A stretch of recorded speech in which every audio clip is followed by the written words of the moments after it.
Ermənistanda Paşinyana qarşı etirazlar davam edir, lakin hökumət mövqeyini qorumağa çalışır. Baş nazir Nikol Paşinyan separatçıların aksiyalarına qarşı çıxaraq onların susturulmasını tələb edir. O, Azərbaycanın adını çəkərək öz cəmiyyətində qorxu mühiti yaratmağa cəhd edir. Müxalifət isə təşkil etdikləri aksiyaların uğursuzluğu ilə parçalanmış vəziyyətdədir. Paşinyan niyə hər dara düşdükdə Azərbaycanın adını çəkir? Ona qarşı olan etirazlar nəticə verəcəkmi? Suallara ətraflı cavab axtarmağa çalışmışıq. Növbəti araşdırmamızda izləyək.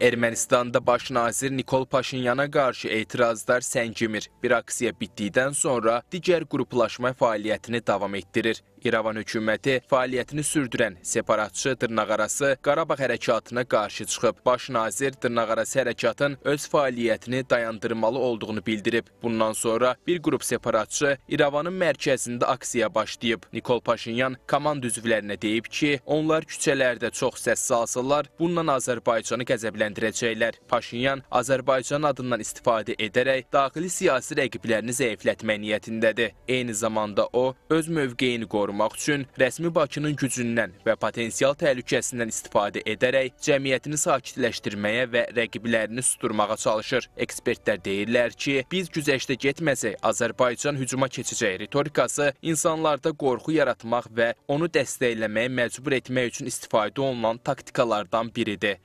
Nə bizimlə sülhə hazır deyirlər, nə də ki müharibəyə.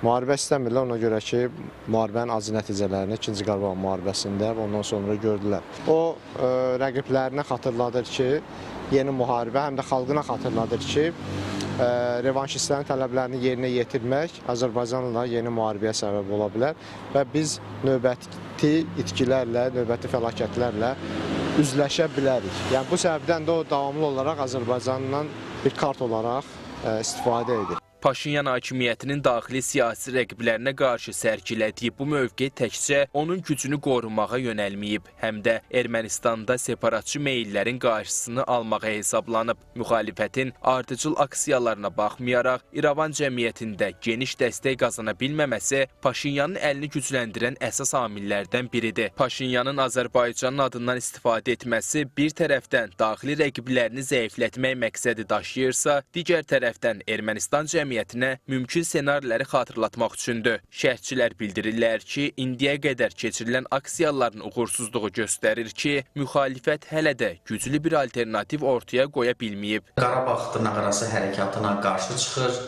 və bunu öz açıq bəyanatlarında da ifadə edir.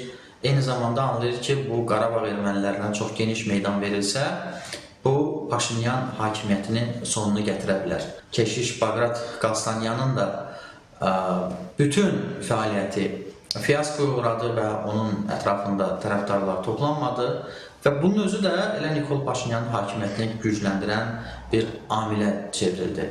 Və Paşinyan bugün özünü elə təqdim edir ki, sanki heç bir alternativi yoxdur. Analitiklərin fikrincə hazırda Ermənistan daxilində siyasi mənzərə parçalanmış olaraq qalır. Paşinyan öz hakimiyyətini qorumaq üçün təkcə daxili rəqiblərinə qarşı sərt mövqe tutmur. Eyni zamanda Qarabağ mövzusunu da manipulyasiya alətinə çevirib.